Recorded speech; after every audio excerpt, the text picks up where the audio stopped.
Hello, I'm Paul Freeman, Superintendent of Schools here in Griswold. Thank you for joining us for the first in a series that we're calling Budget 101. The idea behind this series is that we would like to present to the community in a series of very short webisodes the explanation as to how we develop our school budget here in Griswold. We'd like to explain to you where the funding comes from and how we use that funding to achieve everything that we achieve here in Griswold Public Schools. This is the first in that series. I'd like to point out early on that this is only a general presentation. This is not the presentation of this year's budget request. For the purposes of this presentation, we're going to assume a fictional budget. Budget 101, Episode 1, Where Does the Funding Come From, assumes a fictional public school budget of $25 million. I want to point out that our current school budget in Griswold Public Schools is not and has never reached $25 million. For the past 3 years, our budget has remained in the mid to low $24 million range. But for the purpose of this general illustration, $25 million seems like a round number that will make the explanation simpler to digest. That $25 million here in Griswold services 4 schools. We're talking about the 3 schools here on our main campus and all the supporting property, parking lots, field spaces, and everything that goes with our main school campus, as well as our alternative school located on Route 201. The money supports approximately 285 professional employees, and finally, and most importantly, that budget annually supports over 2,000 students who come to school 180 days.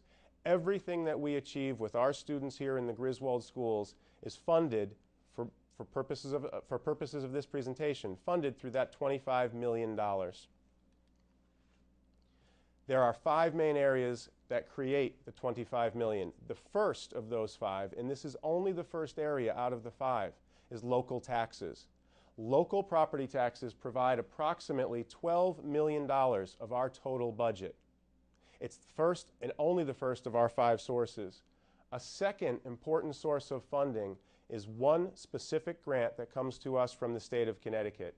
The ECS grant, also known as the Educational Cost Sharing Grant, provides approximately $10 million to our budget every year. I'm going to take a little bit of time to talk more about ECS specifically at the end. It's important here to note that it's the second most important source of funding for our school district. Additionally, we receive tuition from our sending towns. The towns of Lisbon, Voluntown, and Canterbury send their students to our high school here at GHS. We bring in approximately $1.5 million every year to our local school budget through tuitions charged to those sending towns. In addition to the ECS grant, we receive other grants through the state and through the federal government. Some of those grants are known as entitlements, and some of those are competitive grants, grants which our professional staff write and compete for, and we draw approximately $1 million every year from other grant sources. And finally, the last category is everything else. Whether we're talking about facility rentals or our contract with Sacred Heart University, all of the other monies that come into this school make up less than $500,000. To think of those funding sources visually, you can look and you can consider that our local taxes provide 48% of our annual operating budget. It's important to note that that's actually slightly less than half of our annual budget. The local property taxes from residents and taxpayers support just about half of all that we do here in the Griswold Public Schools. When you add the important ECS grant to that, you're now looking at nearly 90% of our total expenditures. The ECS grant itself makes up 40% of our annual operating budget, almost equal to what we bring in through local property taxes. The other grants that I mentioned, the entitlements and the other competitive grants to which we write, make about 6% of our overall budget. The tuition that comes in from the sending schools and districts brings in an additional 4%, and all of those other revenues that I mentioned, facility rentals or our contract with Sacred Heart University, all makes up only the last 2% of our overall budget. This is where our funding comes from. It is from these sources that we provide your children and your students with their daily education, with their extracurricular activities, with the opportunities to prepare them and move them on to career and college after the time they spend here with us in Griswold Public Schools. I did mention that I want to elaborate slightly on that ECS grant. This makes up 40% of our annual operating budget, and it deserves a little more additional explanation. The Educational Cost Sharing Grant is a grant that comes from the state of Connecticut, and it is intended to level educational spending across the state. This is an opportunity so that the wealthiest towns in the state are not the only towns that can provide quality education and quality services to their children. By bringing these monies in from the state of Connecticut, Griswold is able to compete with any school at any level. With the funding that we receive and with the talent of the staff and the support of the community that we have in this school, we can be the best high school in the state of Connecticut, hands down. Now, 14% of that grant has been funded through federal funds for the last 2 years.